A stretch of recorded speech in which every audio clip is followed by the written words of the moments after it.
need be, and then when it looks good, we can like All right. officially start. Cool. So you were saying, I don't know if you want to talk about this on recording, but about your interest in your band has been waning. Yeah, well, that's Creative a bit of differences. Indeed. Well, I've been in this band for going on like 6 years now. And at first I thought it was like the perfect band, but it turns out that the musicians in the band don't really care so much about the structure of the music and actually making a song sound good. Rather, they just want to show off on stage and show off their technique. And yeah, it's kind of been disheartening for me. You were writing all the music, right? I am still writing all the music, but I get the bassist and other members of the band.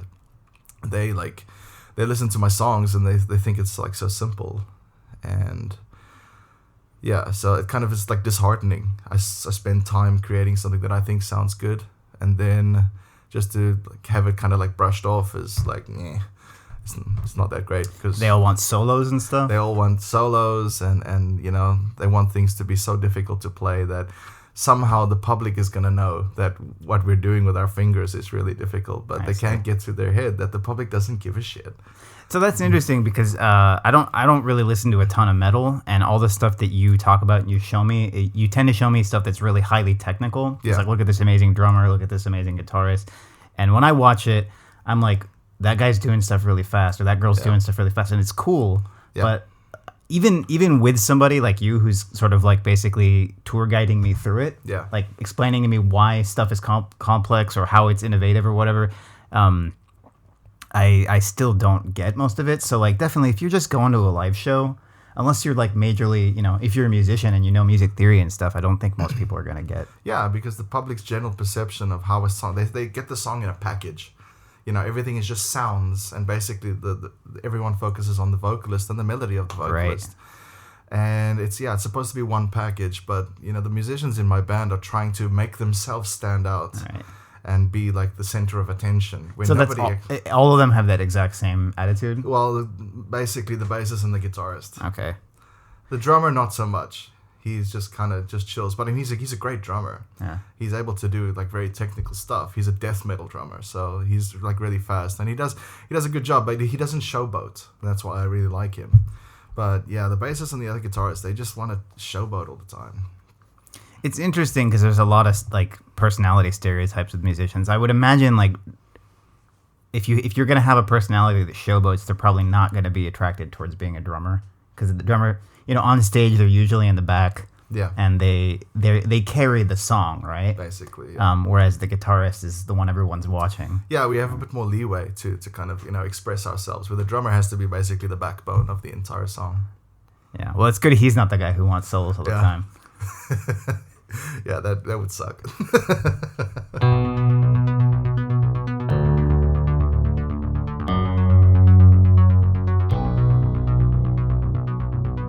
This is a DIY podcast. It's never going to sound amazing, but for sure. It doesn't seem like it's clipping a lot or anything. So I think we can just jump off into this. All right. Yeah. Did you need any water or anything? I've still got. Okay. Good. Yeah. Let me get you or you can just use this if you want to set it down without making like a loud boom every time you do. All right. DIY coaster. Little the cushion. DIY podcast. It's just because I've got my headphones plugged in. I don't want to stand up and go grab one. But actually, hold on. There's one in the room right here. All right. So thank you for listening to the Tribes of Babel podcast. I'm here with today's guest, Chris, who's a longtime friend of mine here in Osaka, Japan. And he's got a really interesting story. Can I mention the first time I met you? Yeah, for sure. So we're in Osaka, Japan. We both frequent like the same kind of local watering holes, or used to. The place we both met, I don't think either one of us goes to often anymore. But yes. I walked in and he's sitting at the bar, and the owner of the place is like, hey, this, because I was the only foreigner that drank there that I knew of. Yeah. And he's like, hey, this guy he wanted me to guess where you were from. And I was like, what, just by looking at him? Like, I don't know. And he's like, well, let me talk to him a little bit, because maybe I could pick up on an accent. I don't think I got it, but also because I think you told me within like 3 minutes of I was pretty drunk that night. But then you got on your phone and you just started having like a long conversation in Mandarin, and I was like, well, who the hell is this guy? Like, this is very interesting. Yeah. So, so tell me a little bit about yourself. So, my name is Christopher John Reed. Everyone just calls me Chris. I was originally born in a small town, Springs, in South Africa. I grew up in South Africa, and by the time I was 18, I dropped out of university and I landed up in China. My buddy had been there in university, and he had an English teaching gig, and he came back for a holiday, and he's like, dude, China's awesome. Come on. And at the time, I just like lost a job at a mine. My mom got me a job at a fucking mine in laboratory, and yeah, I kind of quit that job. It was hell. And yeah, I just fucked off to China on a whim, without a job, anything, and landed there. And at first it was kind of tough, finding a job and not speaking the language. But yeah, I finally got a job. I got into English teaching and got married when I was 21. Wow. To a Japanese female that I had met, and I lived there for another 4 years or so. So just to clarify, you met your ex-wife. Yes. In China. Yes. And she was Japanese. Yeah, she was Japanese. She had lived there for at least 10 years before I arrived. And we met, we hit it off, and we got married. And then, 5 years later, I came here to Osaka on a holiday, and my brother-in-law had found a job at a school. And I went for an interview on, just for shits and giggles, and ended up getting the job. So I basically quit my job in China, and over the space of a weekend, I immigrated and started working on the... So you were in China for how many years? 5. 5 years? That's a long time. Yeah. Yeah, so... Yeah, and in the 5 years, I learned how to speak Mandarin. Not trying, though. I don't know what it is about Mandarin. Maybe it's the grammar, or just the tonal aspect, because I'm a musician. I could kind of pick it up quickly. And I had no choice. I was thrust into a place where I didn't speak anything, and no one was going to help me. So I had no choice. It's very different, as you know, now living here, how there's a lot of, if you look for it at all, there's a lot of coddling and hand-holding that goes on if you live in Japan as an English speaker, because there's enough people who speak some English here, and there's a lot, jobs are used to, we'll give you some support, and we'll do these forms for you and do that. Yeah. So I sympathize with that a lot. I meet a lot of people who come to Japan and are surprised that they can't just pick it up. And I'm like, well, are you doing your own taxes? Did you file your own? If you don't have to, and when you go to restaurants, if you can kind of get by with English or whatever, that tends to be, I think people don't necessarily realize how much they're not forced to use Japanese here. Yeah. Yeah. So I always laugh. There was a thing online where I saw a Japanese menu for gaijin. Kore, kore, kore, kore, kore, kore, kore. Yeah. Nice. Well, not to mention that here, I mean, language aside, there's just a lot of pictures of the food on the menu. Yeah. So you don't even have to really know what it is or what it says. Yeah, indeed, definitely. So I got the job here, and I've been here ever since. Next year, April, will be my 10th year in Japan. So 5 years in China, now 10 years in Japan. Yeah. That's a big shift, I'd guess, in the lifestyle. So the reason I mentioned that first time is because, as I understood it, and correct me if I'm wrong, I think you said that with your ex-wife, obviously you're from South Africa. Yes. Do you ever use Afrikaans in Japan? Or I do. Gerald, my coworker, he's from Holland. So basically Dutch people from Holland speak proper Dutch. Mm-hmm.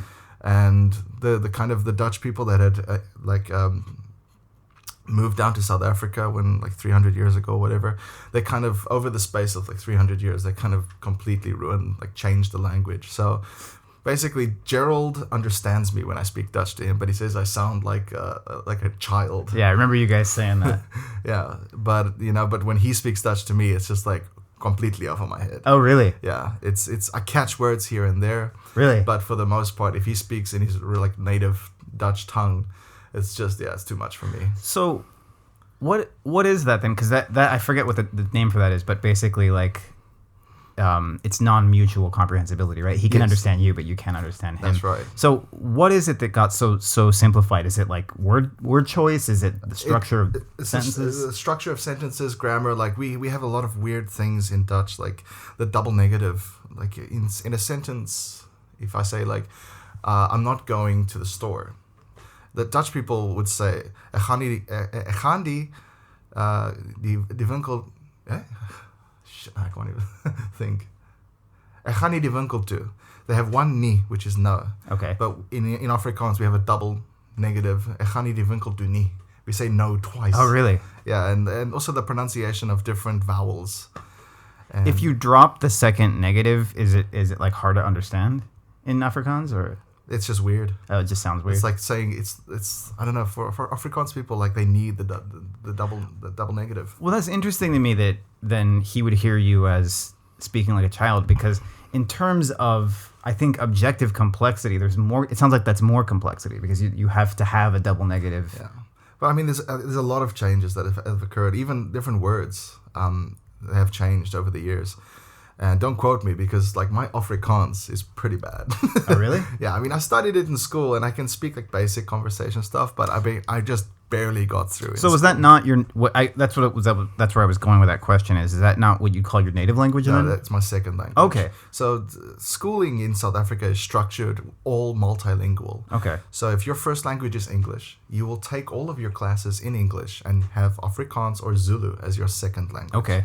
And vice versa. All Dutch people take everything in Afrikaans and their second language is English. Okay. And the whole school system is structured like that. So your family speaks English at home? Yeah, my family speaks English at home, but they can all speak Dutch as well. Interesting. And all the teachers were all bilingual as well. So they would teach both the English students and the Dutch students. Yeah. Wow. So, okay, that explains a little bit more, because, the time we've hung out, you've occasionally tried to teach me, like, the odd Zulu word here or there, which I cannot remember except for away brew. Away brew, that's the only away, one. Yeah. Away. That's more like Zulu mixed with Afrikaans slang. Oh, is it? Okay, yeah. so it's not even really a Zulu. Yeah, away. Saying. Zulu people say that just to say, like, hey, what's up? Away. Away, okay. Yeah, so I didn't realize, but I guess I assumed that, like, everyone spoke Afrikaans as their native language, but clearly I was wrong about that. Okay. It's a bilingual thing. Okay. But yeah, like I only took Zulu for like 1 year of high school, but it's insane. Zulu is another level, It's so hard. Yeah. There's the pronunciation, the way you have to roll your tongue and click, and it's really hard, and it's complicated language. Yeah, so there's something to talk about. Why I was saying 5 years in China, 10 years in Japan, and what I was gonna say is that with your ex-wife, what I found really interesting is you guys are a rare couple in terms of the way your relationship was structured. Yeah. With regards to language, I think I've known people in the U.S. in situations like this, but you're the only ones in Japan I had met, which is that you lived in Japan. She's Japanese, obviously. Her native language is Japanese. Your native language is English. But your lingua franca at home was Chinese. That's right, yes. So yeah, when we met each other, I didn't speak any Japanese and she didn't speak any English. So we only had, Chinese was the common language between us. So yeah, we just stuck with that. And it became like this weird hybridized version, because she started learning English and started sprinkling English, and I started learning Japanese and sprinkling Japanese into it. So nobody could understand what the fuck we were talking about. No one else needs to be able to understand you guys. It's just... Yeah. It's your own language, essentially, at that point. Yeah, so it was pretty interesting. That's very interesting. So you mentioned that Mandarin was, I don't want to say easy, but you kind of just naturally picked it up. Yeah, I don't know what it was, man. Like, again, I got thrust into it, so I had no choice. Basically, my first year there, because taxis are so cheap, I would just take a taxi to work every day. And basically a taxi ride to work was the same as a bus here in Osaka. Oh, okay. Yeah, so I would basically the first thing I ever learned to say in Chinese is 那个是什么, which is, what is that? That's a really good first phrase to know, yeah. Yeah, and I would just sit with drivers and just ask them questions with a book, like, what's that? What's that? How do you say that? How do you say this color? And I would just write this shit down, just words. And I started there, and then as I was like trying to converse, like I would start to pick up little, like, oh, this is how they use verbs, and oh, this is the negative, and this is the past tense. And then it just one day, it just all went click, and I got it. I can kind of see almost like a puzzle, how they speak, because it's actually very simple. The grammar is quite simple. And it follows the same word order as English and stuff I've heard. It can. Okay. It can, yeah. In some places it doesn't, but it follows the same word order as English, and the grammar, like the basic rules of grammar, are really simple. Like if you want to say negative, you just add this word to every verb, regardless of context, regardless of tense. You know, you want to speak in the past tense, you add this at the end of a verb, and now you're in past tense. Right. You're not conjugating verb stems and stuff. It's just a verb plus a past word. Yeah. So it's simple. So I think it took me like a year and a half, and then suddenly it just kind of clicked into place, and I could have like full on sentence conversations with people. So at that point, I just kind of worked on my vocabulary. And as my vocabulary grew, the little nuances of the grammar that I hadn't done yet kind of just also fell into place. Yeah, it's a really interesting process. And you've told me that you found Japanese a lot more difficult to... Oh, it's insane. Like I've struggled since I got here, and well, I kind of gave up a lot of times. You gave me books as well, and I try to read through the books, and it's hard. It's much harder. I had the impression that I was just going to come here and it was just going to click like it did in China, but no. It's taken me 9 years to get to the small little level of Japanese that I have now, where I can call somebody and like make an order or. I was gonna say you sounded good just now when you showed up. You got a call on your phone, and I wasn't eavesdropping. I sort of went into the next room, but I could hear you talking, and like you sound a lot better than the last time I heard you like carrying on a conversation in Japanese. Yeah. I've been working on it a little bit. just kind of questions and answers. Rather than learning big grammar stuff, like let's just do some when questions. Well, as I'm sure you learned learning Chinese the way you did, like you don't need to know all the grammar to hold a conversation. Like you said, if you have some basics down or you can express yourself, for example, in English, maybe you can't say things the exact right way, but you can get your point across. Yeah. Like, I know go to store tomorrow still gets the point across. Yeah. Like even if you can't figure out how to say I am not going or I will not go or whatever. I mean, that's a silly example, but I think there's a lot of that where it's like at a certain point, once you can communicate, like you're now functional, and then you just have to iron out some mistakes. Yeah. I feel in Japan though, like that's one thing about the difference between speaking Chinese and speaking Japanese. In Japan, you can get away with speaking kind of broken, chopped up Japanese. Oh, yeah? And for the most part, people will get you. You like understand, he's a foreigner and he's trying his best, but we can kind of grab his words and maybe get sense out of it. In Japan? In Japan. Okay. In China, in Chinese, you cannot make a mistake. Tonally, you can't make a mistake. Right, because it's a totally different word. Yeah, because if you make a tonal mistake, you just like, you said pumpkin instead of something else.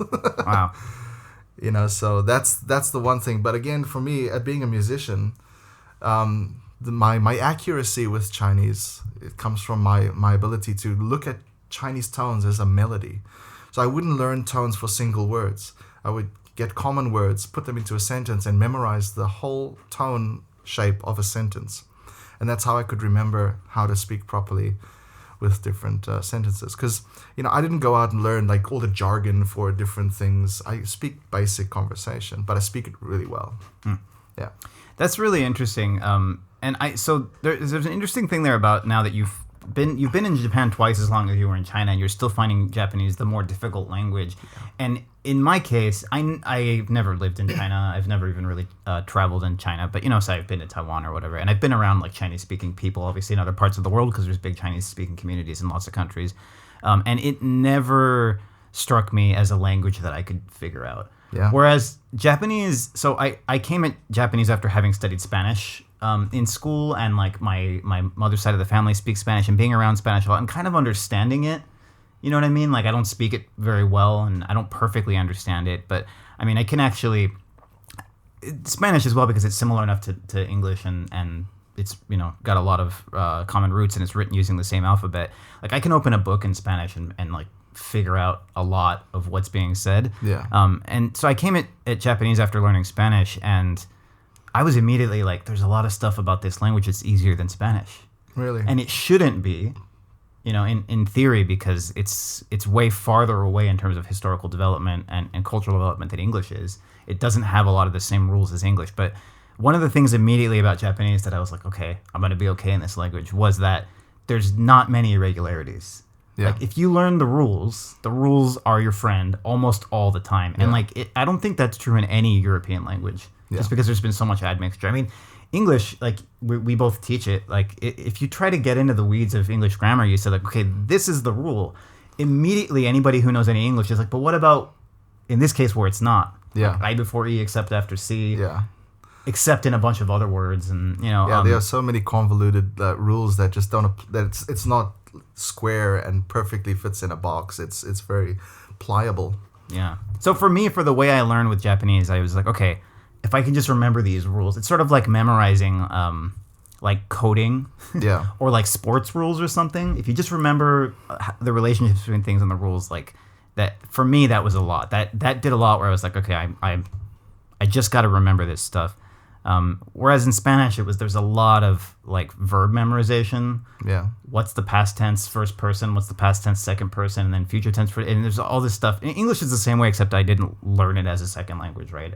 I'm lucky in that sense that I was spared having to learn, because English is, I think, a nightmare. It is. To try to speak natively. Yeah. Anyhow, so for me, Japanese was like the easiest language I've tried to learn. I'm using air quotes because it's not an easy language. And there's a lot of stuff that I'm not mentioning, like reading and writing is quite difficult in Japanese. I think it's harder than Chinese because it's like Chinese plus a bunch of other stuff that doesn't make sense. Plus 2 more alphabets. Yeah. Well, and the Chinese is not even consistently read. Yeah. They don't. Sometimes they use Chinese-esque pronunciations or Chinese-derived pronunciations, and other times it's not. But I see. But Chinese, on the other hand, as soon as I bought one textbook in high school, and I just was like, it was like I think it was like Chinese for busy people. It wasn't even like a proper textbook. It was like learn. As soon as I like tried to memorize like some words and some sentences with the tones, it was like I can't even hear if I'm matching the tones. Yeah.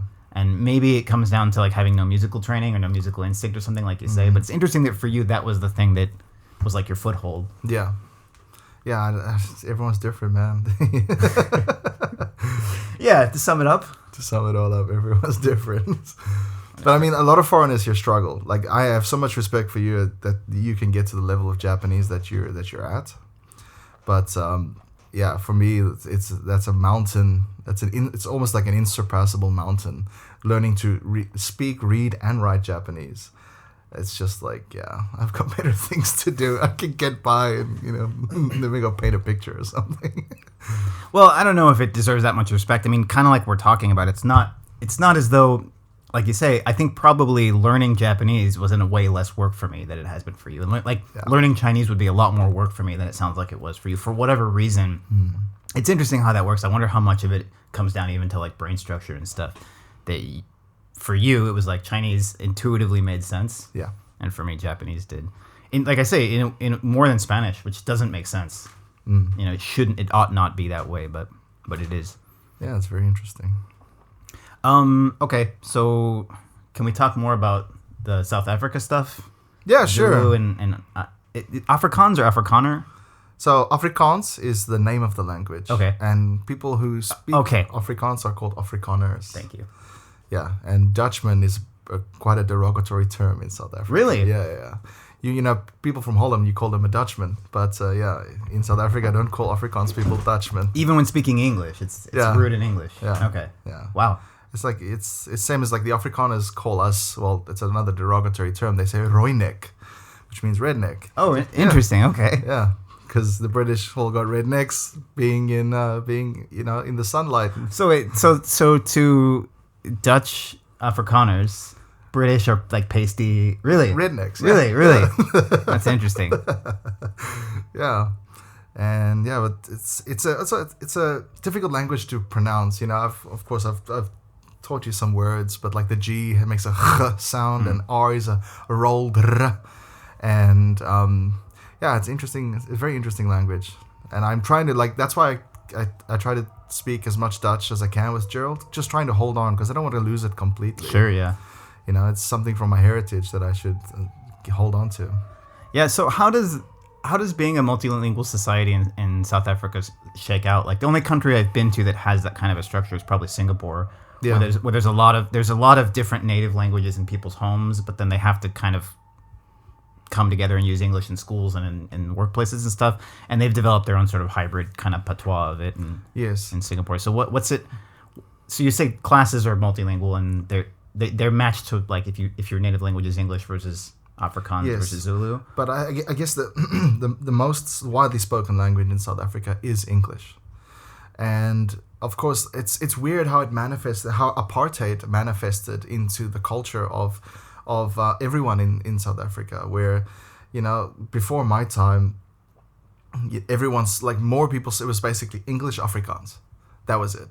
And then after apartheid ended, of course, then the black people were given rights, and of course, their language and their culture prospered. But it's strange because for example, my parents we still have like maids and gardeners. We've always had a maid or a gardener, and not to sound kind of bad, but yeah, they've always been black, because they come from a poor society. So I mean, we pay them and we treat them well. They're not in like indentured servants or whatever. It's their job, and we pay them a salary. But it's weird because I've met some like gardeners, for example, that only speak Dutch. They speak no English. Really? Because they grew up in apartheid, and they worked with only Afrikaans people during that time. And then I meet others that only speak English and Zulu or Xhosa. And it's weird. So during apartheid, then I'm assuming they were probably not educated in Dutch. They worked with Dutch families. That's right. Yeah. Okay. And nowadays, everyone gets that same kind of education that you were talking about. That's right. Yes. Okay. So most people, they go to public school, and So there are different kinds of schools. We have all English schools as well. We have all girls' schools, all boys' schools, and then we have the bilingual schools, which are I think the most predominant in South Africa with regards to public schooling. Yeah. And how about in workplaces? Like you said, you worked at a mine, and that's probably a big industry in South Africa. Offices, factories. Like, what's the kind of the main language that's English? Used? English. Yeah. Okay. So basically, the top of the pyramid is English. Everyone needs to learn English, and then of course they have the other languages as well. Is there any resentment from that? I mean, like you say that the Afrikaners say, was it Roinek? Roinek. I don't know. I'm just gleefully repeating this derogatory phrase. I apologize. It means nothing to me. But whatever. So I mean, if there's a derogatory term for like British descended people or English speaking people, is there a lot of resentment that the main language is English? Well, I mean, that was I guess it was a word it's quite old. I mean, we don't. I mean, if an Afrikaans guy called me a Roinek, I just laugh. It doesn't really mean anything to me. I guess also the culture and the people with regards to like English and Afrikaans are also a little bit different. Afrikaans people tend to be more Christian, so therefore more conservative, whereas English people tend to be a little bit less conservative and more like left wing almost. Okay. Yeah. So there's that cultural factor that also gives the language these derogatory words or these kind of phrases. It gives it more of a punch. If an Afrikaans guy called me a Roinek, I wouldn't care anything of it. But if I called him a Dutchman, he might get upset with me. Interesting. Yeah. Okay. And how about I don't know, is it, when you talk about the black population there, is it one ethnic group or is it several? There's a lot. Okay. So basically the two biggest kind of tribal ethnic groups are the Zulus, which you've heard of, and the Xhosas. And that's the name of their language. Good luck to me trying to reference them. Say it again. Xhosa. Xhosa. Yeah, the Xhosa people, and they are the direct descendants of the Khoisan people. Their language is basically derived from the Khoisan. Okay, it's written with the exclamation point at the beginning. No, it's XH. Okay, but they have 3 clicks. Okay. Yeah, I don't know. Like, I don't speak any Xhosa, but they have a, and then another, like an S sounding. Wow. And these are different like consonants in their language.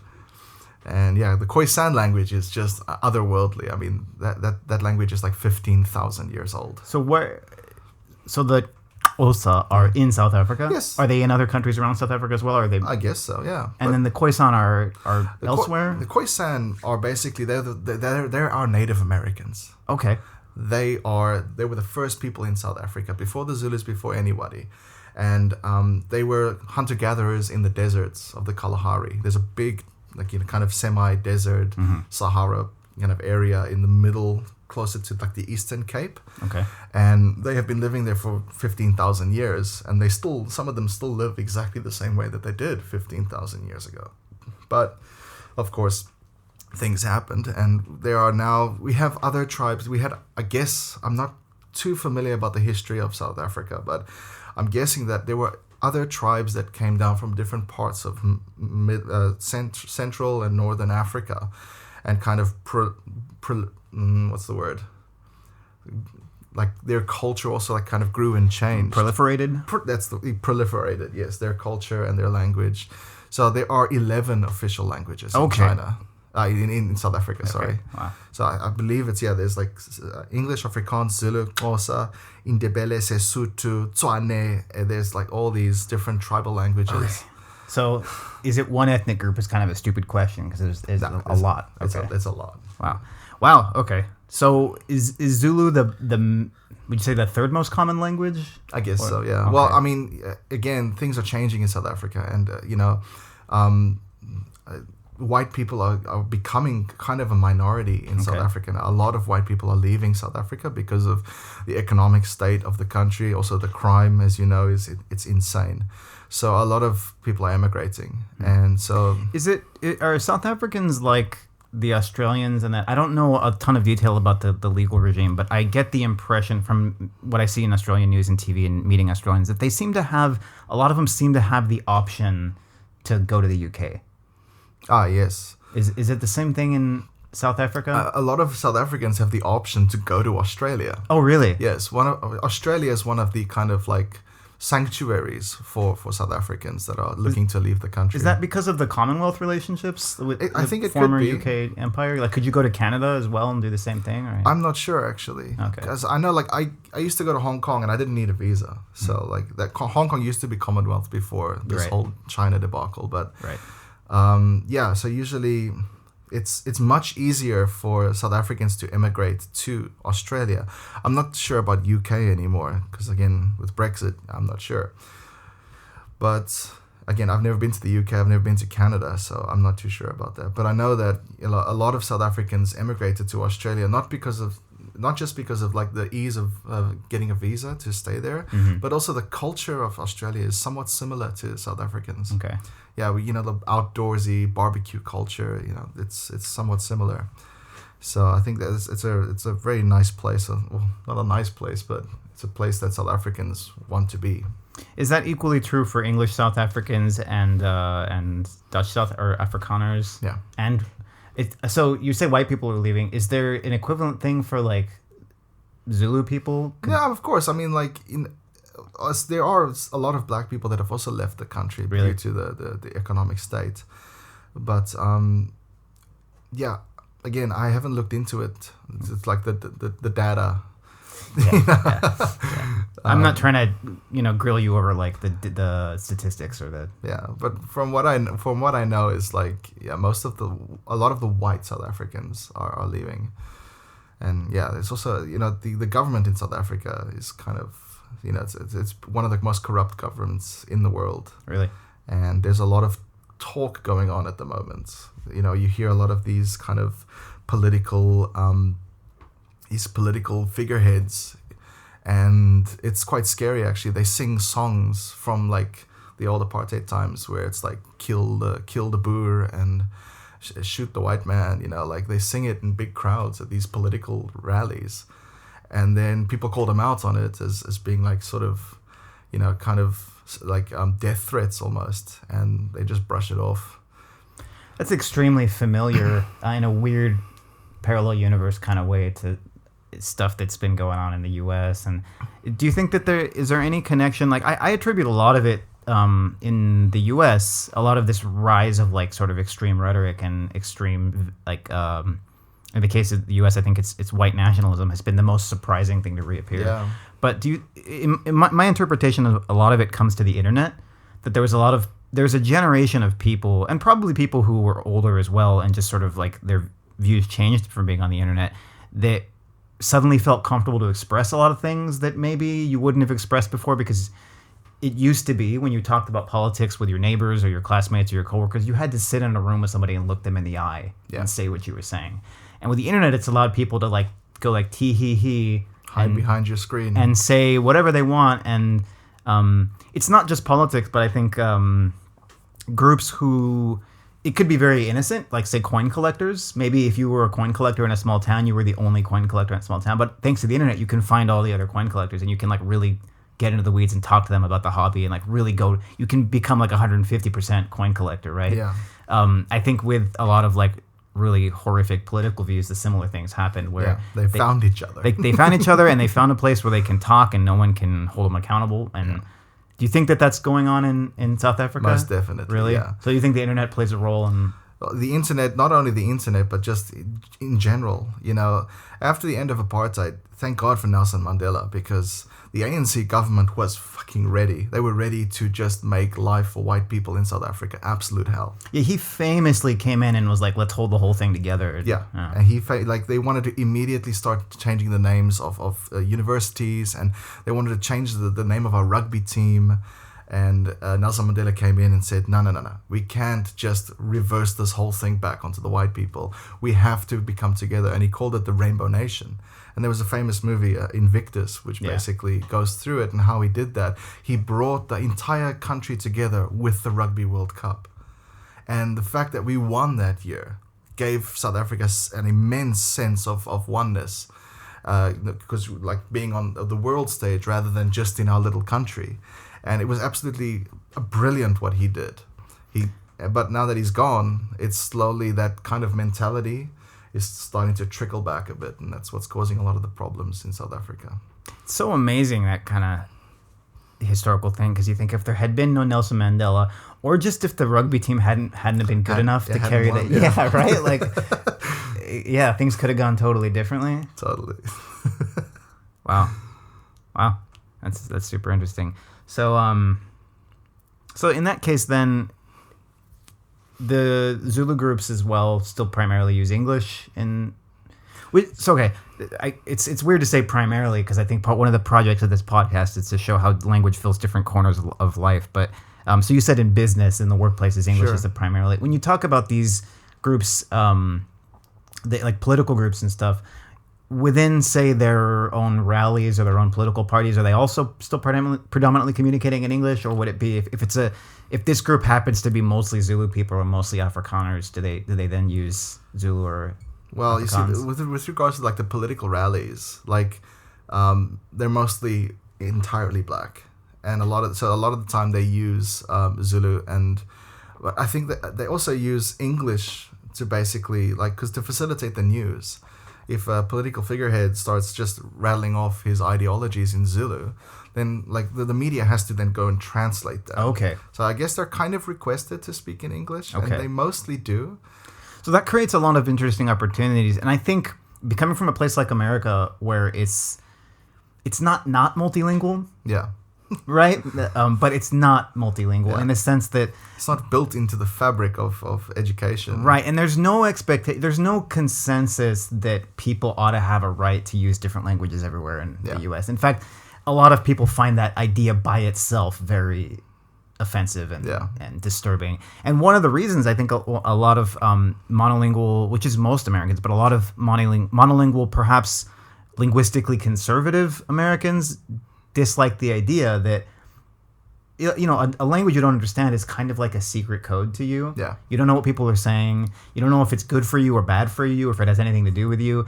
And I think people that are prone to those kinds of anxieties, if they're in a room where a foreign language is being spoken, they might almost be inclined to assume the conversation is about them somehow, or they're being referenced somehow, which oftentimes it's not. No, most of the time it's not. But, it's... So it's kind of people who call English American.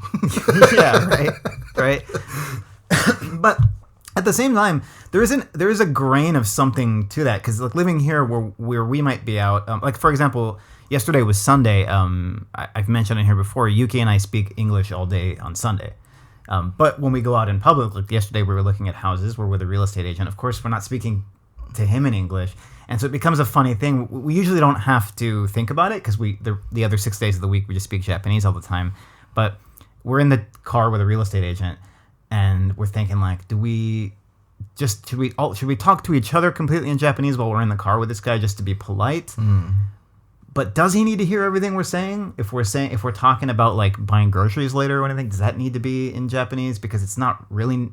Yeah. And so it becomes a thing where you're making a decision. If we speak Japanese, it's consciously so that he can understand us. And if we're speaking English, we've made a decision that either he doesn't need to know this, or we don't want him to know it. Yeah, but what is his perception of the choice to speak English? Yeah, exactly. And I'm sure you've experienced it. Like if you and I got on a train here and we wanted to like comment on somebody's shoes, yeah, we wouldn't do it in Japanese. Well, you and I wouldn't be speaking Japanese to each other anyway most of the time. Yeah. But you know what I'm saying. So it's not impossible, but I think that's part of just life. You can't be upset that someone's noticing your haircut or your shoes or whatever and commenting on it. And if they want to do it in a whisper, or they want to do it in a different language, at the end of the day, it's the same thing. You know, people don't want everybody to hear everything they're saying. So the reason I say all that is for Americans, that's a sort of weird. It's a very simple part of life in a lot of parts of the world. Yeah. Especially, well, I'd say even places like Japan, which are monolingual. Yeah.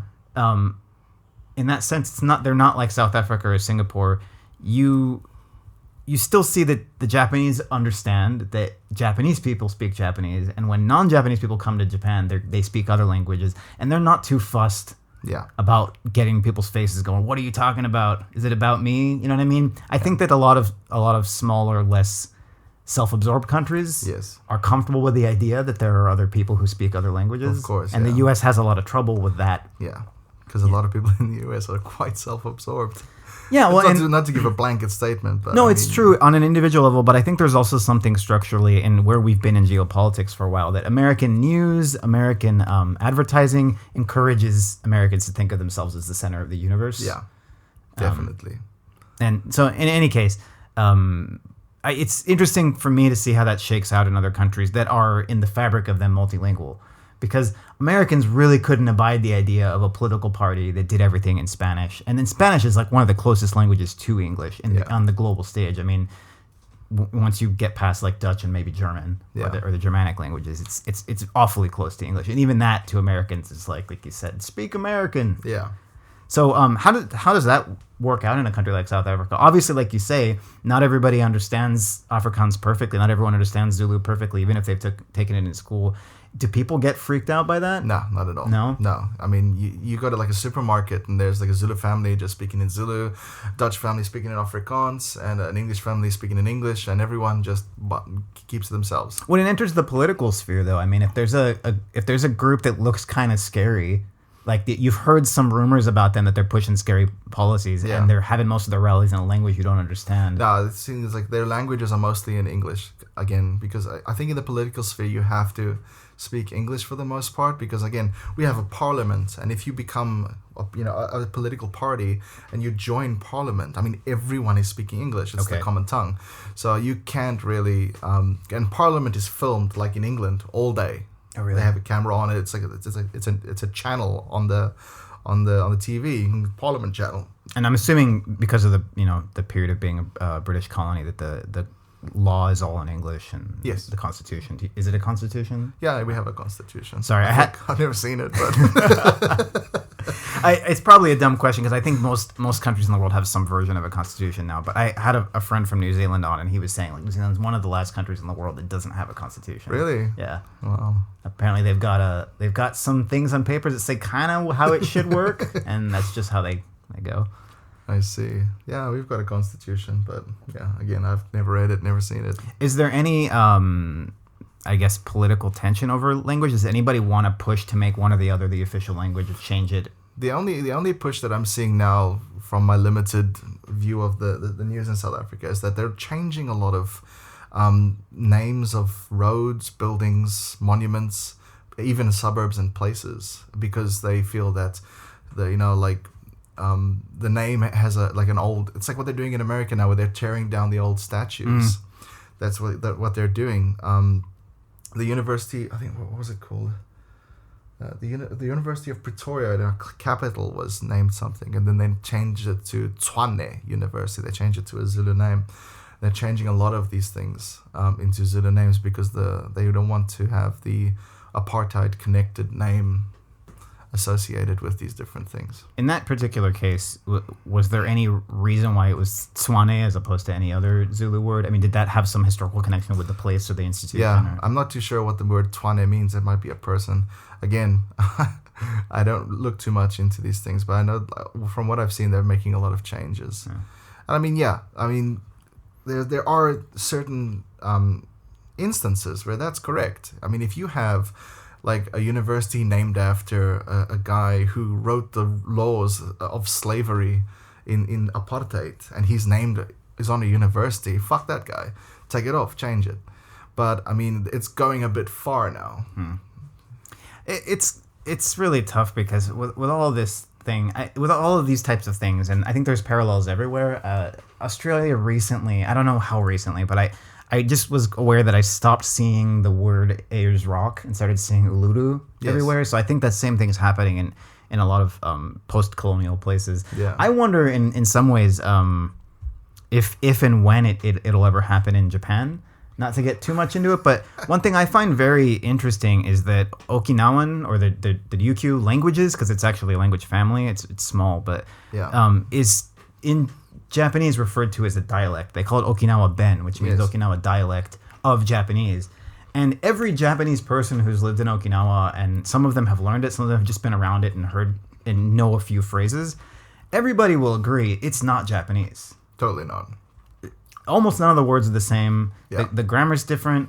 Like, if you compare dialects of Japanese, you know, like, what's thank you in Japanese, right? Yeah, it's arigato. It's arigato, and it's arigato, like, all over Japan. There's stuff, you know, there's different ways. You know, Osaka will say okini, which is a different phrase. It's like, y'all come again now, or whatever. Like, it's not a different word for arigato. They also say arigato. But in Okinawa, I'm going to get it wrong, and this is bad because there's nobody in the room to correct me, but I think it's Nife Devil.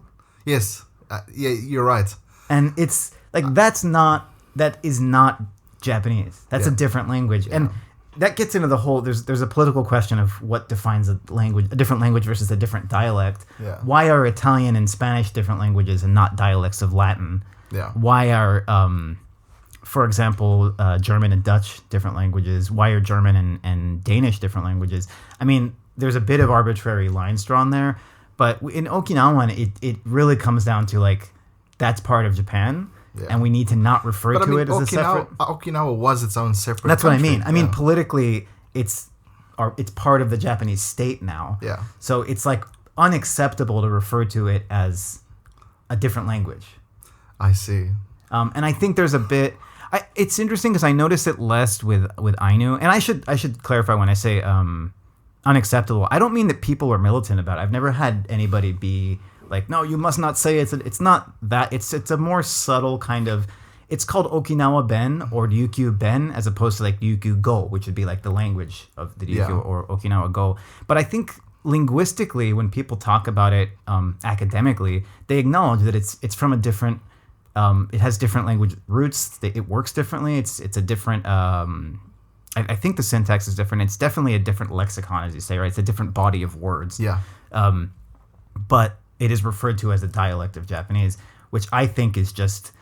Is that just an accident? Maybe it's just a mistake rather than a conscious choice? Possibly, but... Wow, that's okay. It could be completely innocent and just an accident. But I tend to read things as having meaning even if they're not fully consciously intended. And one of the things is it's one of the ways of reading that perhaps is mine is that it's a way of denying that it is other. It is other, or that it has a separate history or whatever to it. You're part of Japan now, therefore. Yeah, your language is Japanese. It's just a different kind of Japanese. Different Japanese, yeah. I don't know. I don't remember where I was going with that. Anyways. Yeah. So we can get off the geopolitical stuff. And I want to ask you about, because before we got, are you doing okay with the heat, right? I think that's building up in this room. It's all right. Not too bad. I am African after all.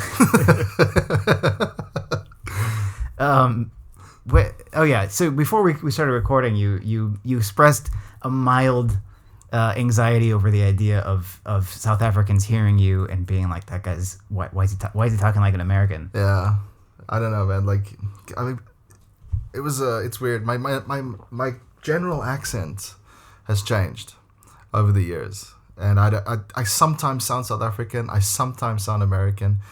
And yeah, for like my hardcore friends back in South Africa, when they hear me talk, they're just like, dude, what the fuck? Well, you sound like a mishmash of different cultures. And it's weird because if I have to consciously switch back to my original accent when I'm in South Africa visiting. Mm-hmm. And you can hear, like, my accent is completely different to yours. Yeah, of course. And I've heard you shift a little bit. Yeah, I shift, right? Yeah. Yeah, especially, like, I don't know, if I'm getting drunk, then that South African... Probably also when we've been having drinks and Gerald is there. Yeah. Of course, when I speak with Gerald, I hear his accent and his voice, and suddenly I change back to my South African accent.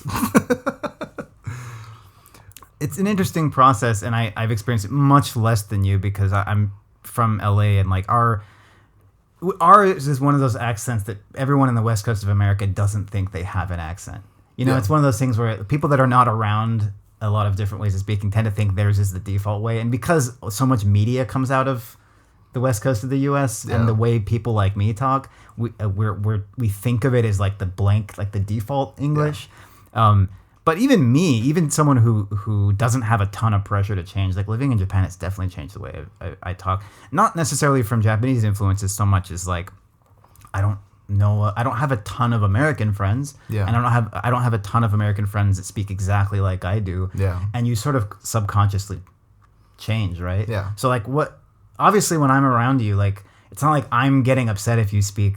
Yeah, I know. South African. To be honest, at the end of the day, I don't really give a flying fuck. Yeah, but so what causes it to happen for you, do you think? Yes, I don't know. Like, when I lived in China, right, the first school I ever worked at, the idea of having an African person being a teacher at the school, that was like a big no-no. So they were like, so please, we know you're African, but could you please tell everybody that you're Canadian? Okay.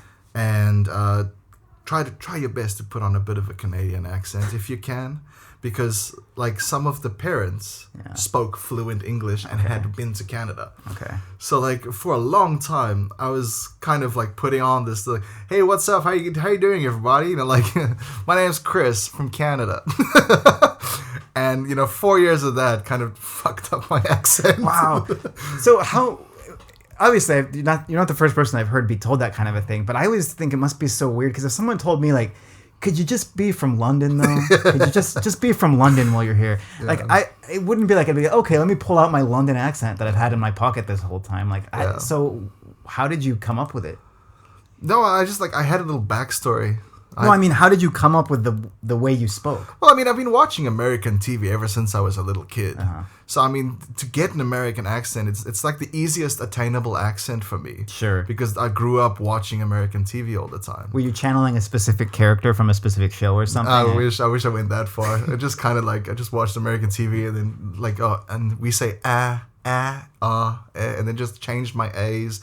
We say dance, you say dance. Yeah. Things like that. And yeah, it came almost naturally to me. Okay. It's a bit like learning katakana. I see. Right, because back to katakana, it's dance. Yeah. Yeah. Exactly. But yeah, I didn't really channel anything.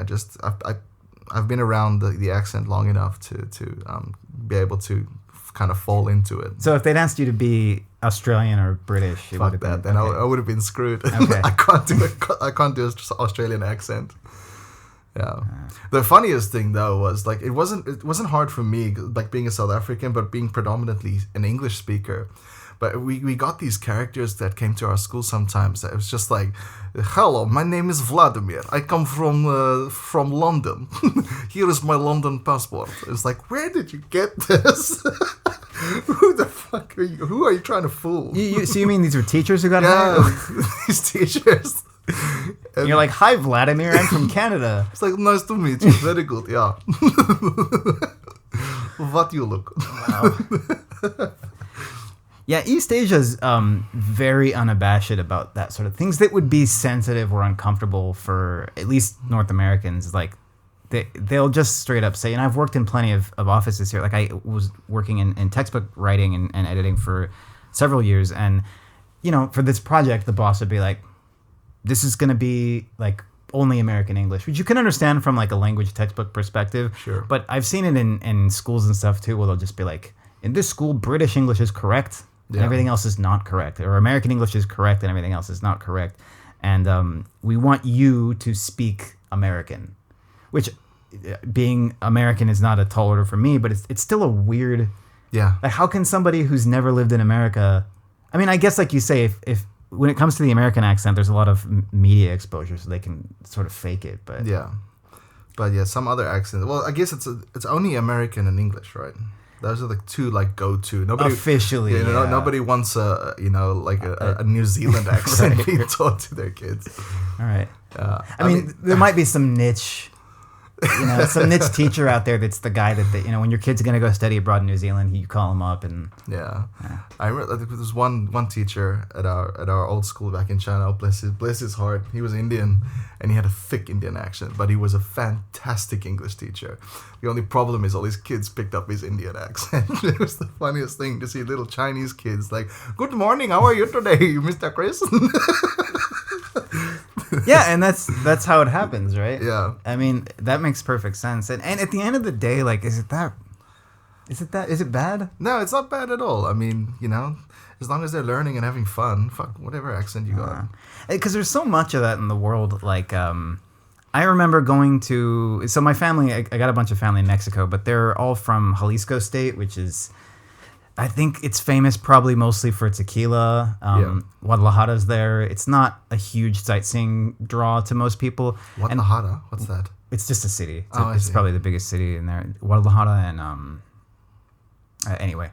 But one time my family and I went to Mexico City, and we don't have family. So we were tourists there, including my Mexican family. They were there as tourists. I think my grandmother's... Some distant family member had married somebody and moved to Mexico City. And we were visiting them, and then we did like sightseeing stuff. And we were on this tour with a bunch of South Americans. There was like a Peruvian and some Colombians, and they were all kind of making fun of Mexican Spanish. Really? Because Mexican Spanish is it sounds very sing-songy compared to like Spain. And I think most of South America leans towards Spain. It's an interesting thing that happens where Mexico, I think, got very into its own culture. Yeah. Mexicans, it's like very Mexico, so they're cool having a very like Mexican accent. The same way Americans don't want to sound British, right? Yeah. Even if it sounds like sophisticated or whatever. This is how we talk here. Yeah. We're American. Whereas I think a lot of educated upper class people in South America prefer to sound like they're from Spain. Or they speak a more Spanish lilt of it, which sounds different than Mexican Spanish. I mean, one thing famously, Spain, everybody lisps. It's like part of, like a lisp is built into the language. Or I guess you could say that's just how the S is pronounced there, except that Mexican Spanish, which split off before that became fashionable in Spain, doesn't have the lisp. So you can really hear that difference. But Mexican Spanish also tends to talk like this. It's very like... wavy. Yeah, I don't want to. I do a shitty job imitating it. I don't want to sound like an idiot, but there's a rhythmical like up and down to it that you don't hear in other dialects. And all the Peruvians and the South Americans were all laughing about it, like during this trip in Mexico. And that's the first time it hit me. I was like, oh shit, like this sounds weird. Like to Mexican Spanish sounds weird to them, and that's just everywhere, right? I went to Denmark, and an old friend of mine. From college who studied abroad in the U.S., she was telling me that in Denmark, they'll make fun of how Greenlanders talk because Greenland's part of Denmark, and they have apparently a different dialect, and they sound like hillbillies or something, the equivalent. It's like us hearing a guy from like Scotland with a thick Scottish accent. Like it's not even sounds weird. We have no idea what the fuck he's talking about. Yeah, that was it. Well, we went to Scotland for our honeymoon, and for me it wasn't too bad. I think maybe living outside the U.S. for several years, it sort of broadens your horizons. You start getting more comfortable with it. So I didn't find Scotland too tough, but Yuki definitely. There was some times where she's like. Actually, in Denmark, before we went to Scotland, we ran across a Scottish couple. They were selling mead. It was some little tourist thing, and we were both drinking mead, and the Scottish guy was saying, he was talking to us, and because we mentioned we were going to Scotland next, and we talked about like, but it's beautiful here. Like it's a lot colder in Scotland right now. Blah blah blah blah. And we were talking for maybe 5 minutes, and then he walked away, and like we were kind of excited because we were going to Scotland, and I was like, oh, that's cool. He just gave us some recommendations of places to go, and Yuki's like, I didn't understand a word. I did not understand a single word that guy said. Yeah. So yeah. Yeah, for sure. Yeah. Anything else? I think I'm sure like maybe I can have you on again in a future episode, and we can mine the depths a little bit more. But I think we've done we've covered some things. For sure. Yeah. I mean, anytime, man. I'm free. Yeah. This first season, I've been really trying to just do it conversation style, and this is a new project for me. Hopefully, I'll get better at interviewing people and no worries, man. Get more out of you. But yeah, we done what? It's a whole hour, man. Yeah, we did an hour. Nice. We'll say that was what we were shooting for. So yeah. Mission accomplished. Yeah. Thanks, dude. Sure, Pran. Sure, no problem. Now, as I looked at the computer, now I realized, oh shit, it was an interview, and then that can't. Yeah, don't look at that. Yeah. But that's good. That's good that you weren't in that mindset the whole time. Yeah, I've been there, man. Like, I did a lot of recording, as a kid. My first session in a recording studio, dude. Like I couldn't do it. Couldn't get it done. It's got the that red light nerves. We call it red light because it's got a red light on the recording. Yeah. Red light nerves, man. At the King's Speech. Play something perfectly, and then that red light switches on, and just I can't do it. But yeah. Yeah. I think you did fine until just now when you looked at it. No prayer.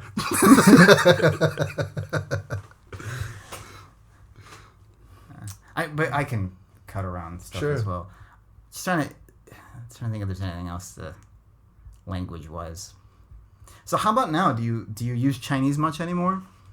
No, not really. Hey? After I got a divorce, well, I mean, I still play around with it.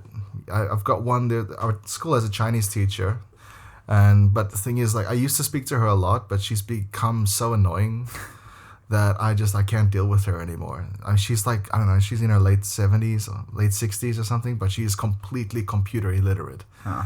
And every single thing she needs done on a computer, even if it's printing a piece of paper, she just comes in and interrupts my lesson. And, can you print this for me, please? Or you have to do this for me. No, please, no, thank you. She just forces her work upon me.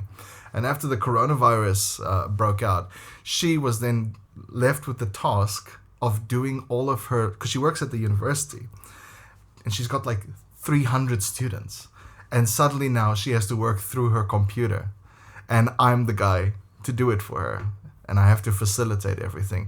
And it's like it's on the university website that I have to, it's all in Japanese, so I'm like, I can't help you, sorry. And she's just been harping on me.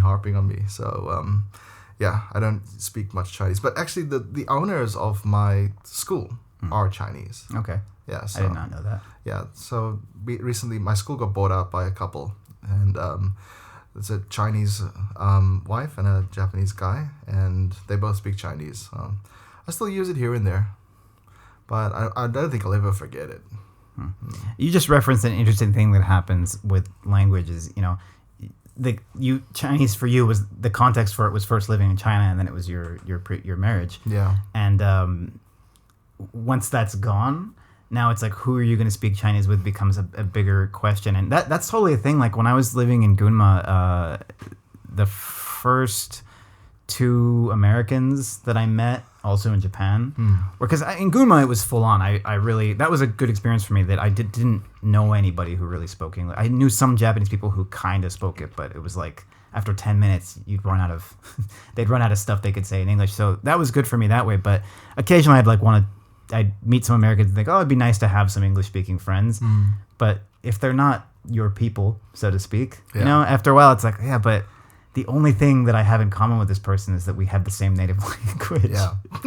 And people who never leave their home country or don't spend a lot of time outside of it don't really understand that you can end up in a situation where your language, where it's like, yeah, I'd like to speak English with people sometimes, but the people that I have, or in your case, like Chinese, the one person that I can speak Chinese with is not somebody I want to talk to. Yeah. We have a limited selection of people who we can speak our native tongue. And then it's just like, well, I guess I won't speak Chinese then. Yeah, but I can't lose my Chinese. I mean, Chinese is said to be it is the world's most spoken language just by default, basically. Yeah, and you, living here, you'd assume. I mean, before I came here, I assumed that when I went to Japan, more people would like speak Chinese as a second language, or maybe Korean because it's so close. But it's weirdly not common here. It isn't, and I mean, learning just in general in Japan, learning a second language is actually learning it and doing it and getting to the level where you can converse and read and write in English or any other second language for Japanese people seems to be something very difficult.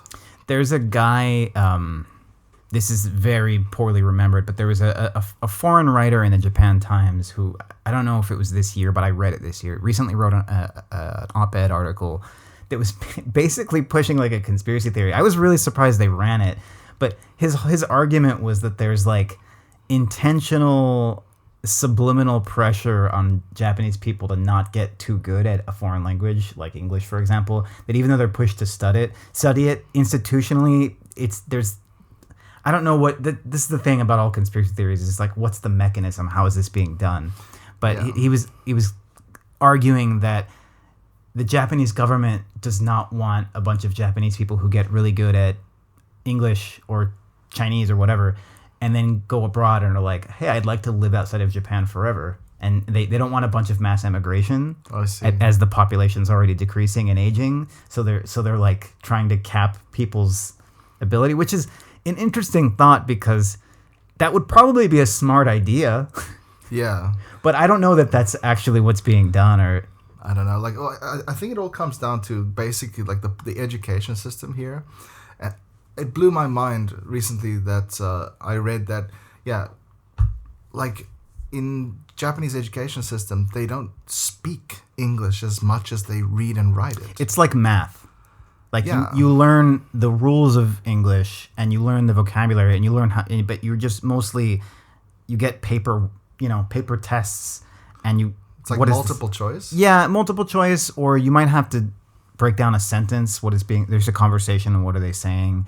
But yeah, it's not taught as it's like if you were to learn baseball or like judo, but you never actually did judo or played baseball. Someone just gave you a bunch of manuals with like diagrams on like a good swing and like how to plant your feet or like a good throw. You learn about judo or baseball, but you never do judo or baseball. That's weird, man. I think that's the entire root. Oh, absolutely. Of not being able to speak English. It's changing. Is it? It's changing. I mean, what I'm saying, I think, is still true in a lot of contexts, but it used to be, from what I hear, especially like 20, 30 years ago, it used to be the only way it was done. Yeah. Now, there's a weird tension because some people are, English is just a mandatory subject and they don't really care too much about changing it. But there are people that are like, hey, why did I have to study for 12 years? 16 years if you went to college, or I don't know. I think it used to only be from junior high school, but whatever. People that feel like, why did I have to study all these years and I can't speak it at all? Like, what was, I put the effort in. Why can't I speak English? So I think there are people that want to change the system, and it is gradually changing. Also, if you're gonna throw money at something, like all the money that's spent here on English education and acquisition, like you'd hope you'd have something to show for it, right? Exactly. Yeah. So that's why the ALT program was created, was so there'd at least be a foreigner in every Japanese school that the kids could talk to. Yeah. But even that, it didn't seem like it was very well thought out at first. It's like, let's just put a foreigner and have him be in the room in every English class while the often not fluent in English Japanese English teacher teaches grammar and occasionally turns to the foreigner to like, now ask the kids what color the balloon is. Like, you know what I mean? Like they tried with that, and I think it's gradually getting better, but not uniformly. And definitely. Yeah. How is it structured in your lessons? Well, in my school, the entire day is totally in English. Yeah, you gotta have that. Yeah, so it's an immersion school. So basically, it's English every day, all day. The children, we don't force them, but we reinforce their ability to converse in English. During play and things like that. We have lessons that kind of support and facilitate. Them using their own conversation in order to do things and interact with friends and and describe things. That's basically how we do it. And then there's only 1 day a week that has Japanese lessons. Only like 45 minutes. That's the only time they speak Japanese during the day. And then 2 Chinese lessons twice a week. But for the rest of the time, everyone speaks English all the time.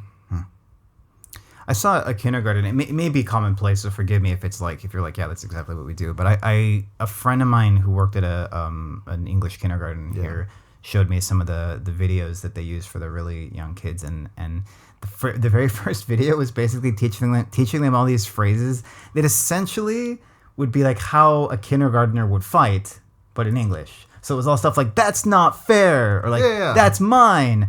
And I was like, that's actually brilliant. Yeah. That's actually brilliant, because that's all the words they want to use. Yeah. Like, whereas a lot of places would traditionally would just give them stuff like, my name is John. Exactly. I like pasta. Yeah, so like through the year, as they come up through the classes, up until my final class, there's like a list of phrases that the teachers have to teach the kids. And those phrases are basically structured around the things that they do in the class. So like talking with your friend, this is mine, oh, here you go. All these different little things, and if we even get up to like complex stuff, like, excuse me, could you go and switch on the light, please? Or no, I want to use this thing. Let's build this like this. We have all these descriptive kind of sentences or phrases that we try and build into them, on top of science and grammar and spelling, phonics. But yeah, that's where the foundation of, like, that's why the kids at our school they have no issue speaking English. Yeah, I've seen you guys around the neighborhood. Yeah. You heard a bunch of kids I've never seen before going, that's Ian? Yeah, that's Ian. Where's his dog? Every year, man. Every year we get to the grade 2 super teacher worksheets, and Ian and Sir Wags a lot. Yeah, you should probably explain it that way. People are going to be like, why did kindergarten know? Yeah, so there's a website called superteacherworksheets.com. It's a fantastic resource for reading and comprehension worksheets from like grade 1 level. And there's like a running series of this little kid named Ian who gets a dog. And he names the dog Sir Wags a lot. It's a cute little series of stories. Wait, this is existing material? This is existing. I thought you named the character Ian. No. Okay. This is existing material on a website. And they love Ian. And I was like, by the way, guys, I got a friend named Ian. Oh, okay. And they're all like, does he have a dog named Sir Wags-a-Lot? Sadly, he doesn't. But if he ever gets a dog, I'm going to make him name it Sir Wags-a-Lot. Okay, that makes a lot more sense. For some reason, I thought that you had, like, just chosen your friends' names as characters. No. There's already, like, there's a whole running series on this website. Yeah, so it's interesting. It's like the reaction that was quite cool. You know, like, this is the real Ian. He grew up now. Like, kind of like, whoa, it's Ian. Because other than the character in the worksheet, they probably don't know anybody named Ian. Yeah, exactly. Yeah, it'd really be depressing. Yeah, so guys, those worksheets are from a long time ago. I was a different person back then. Sir Wags-a-Lot has been dead for very, very many years. Just break their little hearts. No, I wouldn't do that. Okay, man. Thanks. I think we'll probably wrap up here. All right. It's been awesome having you on the podcast. Thanks for sharing all your stories. And, sure. Anytime, man. Yeah. Any cool Chinese or Afrikaans or Zulu phrases you wanna share before we wrap up? What are some good ones to know? So I'm going to give you some Afrikaans words that everyone in Afrikaans uses. They're kind of like our slang kind of thing. So if a food is delicious, you say the food is lekker. Lekker? Yeah. And, if somebody really pisses you off, you can say fuck yo. Okay, fuck yo. Yeah. It's just English with an accent, essentially, there, yeah. And another, I don't know how dirty I can get on your podcast, though. Anything? I'll put a little disclaimer before this part or something. Yeah. And in Zulu, no, I didn't mean to stop you if you wanted to get into something there. Okay, so if you want somebody to go away, you can say futsek. Futsek. Futsek. Futsek. It basically means your feet. Get them going. That's a good one. And then, we have a lot of different, like, weird phrases that are English, but they make no sense at all. Okay. So, like, we call traffic lights robots. For some unknown reason. What do you call robots? robots. And like like a roundabout in a road, we call that a circle. Just going around the circle. Well, some places say traffic circle, don't they? I don't know if that's that weird, but. And then like now doesn't mean now. So if you tell your friend like I'm coming now, it means I'm coming in a short while. Okay. And then we have now, which means later. I'm coming later. So what about right now? Yeah, then it means exactly now. You have to specify. I'm here. I'm gonna be there right now. Oh, okay. All right, and then now is like I'm coming soon, and then I'm coming now. It's like I'll come in about like 2 hours or something. Yeah, but that's about it. There's a lot more, but sure. Can't really think of them right now. One last one. You might be impressed with this. Another way to say my friend in English South African, my China. My China. Yeah. Why? I have no fucking idea. Really? So there's no story that. I don't know, man. Somebody must have coined the phrase sometime, but there's like a famous phrase from like a movie. It was like, "How's it, my China?" How's it means how's it going, and my China is my friend. But yeah, like what movie is that from? I don't fucking know. Is it an old? I think it's an older movie. It's an older phrase, kind of like from the 90s, okay, early 2000s, where like people just say like, "How's it, my China?" Lacquer brew. Is lacquer only for food or is it? No, it can be for anything. Okay. Yeah, it's just basically like oh shit, this is good. Yeah, okay. It's lacquer chicken, lacquer braai is what we call a barbecue. Braai. A braai. Yeah. Braai. And yes, we call booze, specifically brandy. Well, it's called brandewyn, which means the burning wine. Brandewyn, that's a cool word. Brandewyn, yeah, and we also nickname brandy Marzenmelk. Marzenmelk. Marzenmelk. Marzenmelk. Marzenmelk. Mother's milk. Interesting. Marzenmelk. Yeah, we have a huge drinking culture in South Africa. So well, that's whiskey in Gaelic is water of life. Water of life. And vodka in Russian is little water. Little water. Yeah. Yeah. It would be. It's because they drink it like water. Yeah. How about Chinese or Zulu? Oh, Chinese. Zulu, don't ask me about Zulu. I know nothing in Zulu except for futsek. Oh, that's Zulu. That's Zulu. I think it's derived from Zulu. And I'm going to hit you in Zulu. Lokshaya wena. Lokshaya wena. Yeah. And then just to say hello is sawubona. Sawubona. Sawubona. Sawubona. Yeah. Wena kunjani is, I think, how are you? Wena kunjani. I think, yeah, but that's all I know. It sounds cool. Yeah, it does sound cool. But, yeah, can't speak that for shit. And then in Chinese, well, yeah, I guess I can swear in Chinese because nobody knows what I'm talking about. But, yeah, like the worst one to say is like, "Cao ni mada." So that's like, fuck your mother, basically. Do I want to repeat it? Cao ni mada. Cao ni mada, yeah. Cao ni mada. Am I getting the tones? Cao ni mada. It's usually said with a lot of anger. Okay. So they don't really care about tones. And what else? By the way, I wasn't just trying to get rude phrases.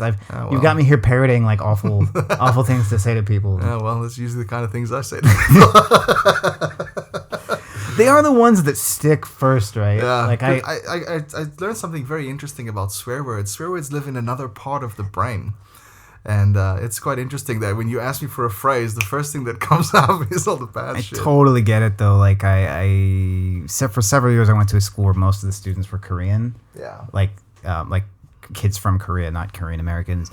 And they, like, when you hear a word shouted, you know, like, a few times a week at school, you hear somebody angrily shout something at somebody. That word sticks in your brain. Yeah. Yeah, and so Korean, like Korean, I kind of knew like 안녕하세요 and like 감사합니다, like the hello and thank you, which is the other kind of first words you learn. But like, man, for years, I could not remember those as quickly as I could remember the bad words. Yeah, like it's the case with everyone because the bad words, I think they just live in a more accessible part of your head. But I'll teach you some different like interesting Chinese words. So for the word for computer in Chinese is 电脑. Dian And it directly translates. Dian is electric and Nao is brain. So electric Oh shit! brain. Okay, in Japanese, denno is the same. The same kanji is read the same way. It's so interesting. And like one of my favorite Chinese words is 自然, 自然 which means nature. Nature. And Okay. 自 is like the word for like self. And 然 is to do. So it does it by itself, basically. That's the direct translation. Shizen in Japanese is also the first kanji is also self. Yes. But I don't know if the second one's the same. That's super interesting though. Yeah. And sorry, I don't mean to like hijack each one and say in Japanese it's this. It's just really fascinating because when I hear words in Chinese, all these lights go off my brain. They're like, oh, that's where that's from in Japanese. Because obviously, like for people who didn't know, Japan didn't have a written language before Chinese was imported. And so when you don't have a written language and you're using a different language system to write your language, you end up absorbing a lot of that language as well. Yeah. And of course it gets changed to like, what was Dian-nao? Dian-nao doesn't sound like Den-no, really, but you can hear where the Japanese turned it into Japanese, right? In Japanese, ramen, Chinese, la-mian. La-mian. Yeah. Ramen, yeah. Cha-han, chao-fan. Chao-fan. Another one I noticed when I went to Taiwan was what they call the meat buns there is... baozi. Okay, that's the other ones. The xiaolongbao. Oh, xiaolongbao. Xiaolongbao. Yeah. In Japanese, it's shorompo. Yes. Which is you just hear they just took all the tones out of it and it just flattened it out to Japanese. So xiaolongbao, shorompo. Yeah. Xiaolongbao actually directly translates to little dragon bun. Right. Yeah. What was the other one you said? Baozi. Those are the Buddha-man. Those big fluffy things with pork inside. That's just a totally different word then. Yeah, man. Chinese is an interesting language. Trying to think if there's any other interesting words or phrases.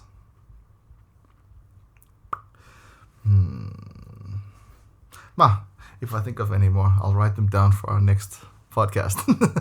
Was that a little Japanese just now? That Yeah, ma. I'm picking things up, It happens, Yeah, starting to say nanka. Those are good. I try with adult students that are real beginners. Like you said, your first sentence in Chinese was "What's this?" Yeah. I always try to tell people like, start with that. Don't even worry about anything else. Start with how to say like, "What's this?" in English. I think that's a great word to know. Definitely. But people want to skip that stuff sometimes. But I'm like, "What's this?" in English. And Yeah. I know you want to say ano, eto, but if you're speaking to English speakers who don't know any Japanese and you're going like, I went to the ano, eto, they're like, what are those words? Like, what does that mean? So because my Japanese teacher in university, I remember first week or maybe first month, there was a day of class where she was just like, we're going to sit here and we're going to go, because she's like, in Japan, if you go people don't know what that means. Yeah. So you can't be speaking Japanese and go like, so desu ne, You gotta go Yeah. And it's just weird because it doesn't feel like that's language, but it's totally part of language. It's totally part of language. It's the same thing. Like, do you know the Chinese equivalent of thinking? No. No. Like, I don't know if it's okay for me to say on your podcast, but seriously, like, it sounds exactly like the N-word. Really? Yes. Oh, I've heard a word that sounds like that. Yeah. So that's Chinese the Chinese equivalent of they say niga. Yeah, I've definitely heard that in movies and stuff. Yeah. I mean, it's a word. But it's of course part of language. And it's an important part because you can't mix and match. It sounds so weird. It does not sound natural at all. Yeah. And back to like the learning your first phrase is like, what is this in English? I feel that if you're truly passionate about learning a language and learning English, like that sentence gives you something organic that you can actually go out in the real world. Totally. And when you go out into the real world and like actually use that to learn new things, it's more of an experience rather than sitting in a classroom and looking at a whiteboard. Totally. I think that's why I picked up vocabulary so quickly in Chinese because I was in a different location every time. There were things happening around me, and that kind of reinforced the memory.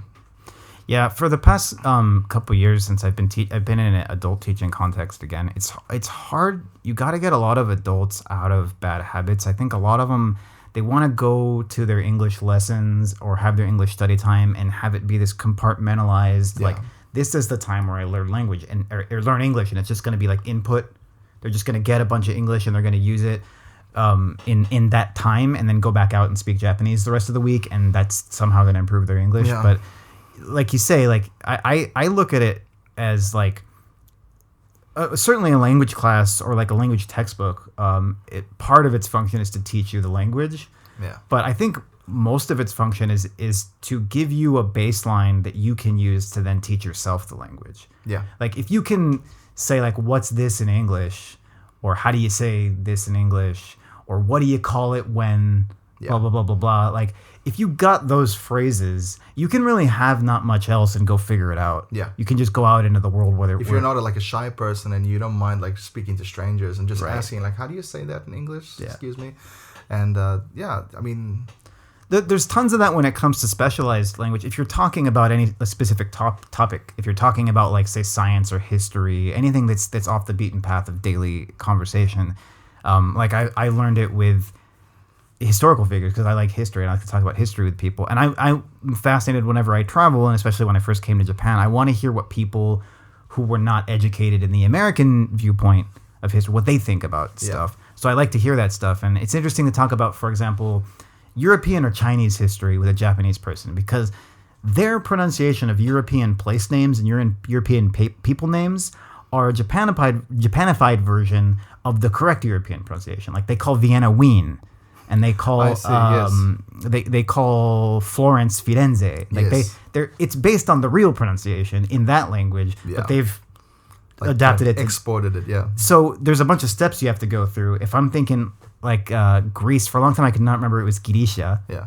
Which so I would be saying Greece, and they're just like Greece, like Greece for a car motor. Yeah, like what are you talking about?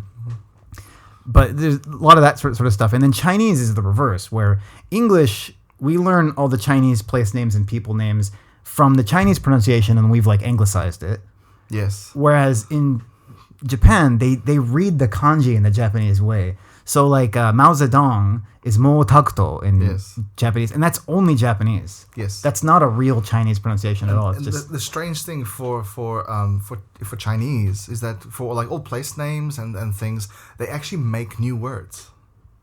So like they don't say America, they say 美国, and they make basically they translate. 美国 it's rice country, right? It's the same in Japanese. Beikoku is the same kanji because koku is country. It's the same as guo in Chinese. Yes. And then bei is but it's even weirder because in Chinese they call it that because May sounds like the May in America. I think that was the syllable they heard was May, America, so they went with May. And then in Japanese that kanji is read bei, so it now no longer even sounds like the thing it was originally imitating. It's beikoku, which is rice country. Like Americans, the last thing they would expect that Chinese and Japanese people call them is rice country. But yeah, it's interesting. What about? So you said they make names. I'm assuming, like for example, like Beijing, or I don't know. Is it Beijing is the modern name? Peking is the old name, right? Or is it Cantonese and Peking is Cantonese. Okay. So Beijing is Putonghua. Putonghua means standardized Mandarin. Okay. So Beijing is, what is it, like north something, if I remember the kanji correctly? North capital? North capital, I think so, yes. So with Chinese kanji, is bei also just the standard word for north? Yes. Okay, so they don't change when they become place names. Yeah, Japanese is all funky that way. Yeah, that's why I haven't even bothered to even try. Okay. Yeah. All right. Thanks a lot, dude. This is the third time we're signing off, but that last part was interesting. I appreciate you sharing me the Chinese and African stuff. So thanks, dude. Thanks for coming on, and hopefully have you on again soon. Hope so. All right. Cheers, man. Cheers.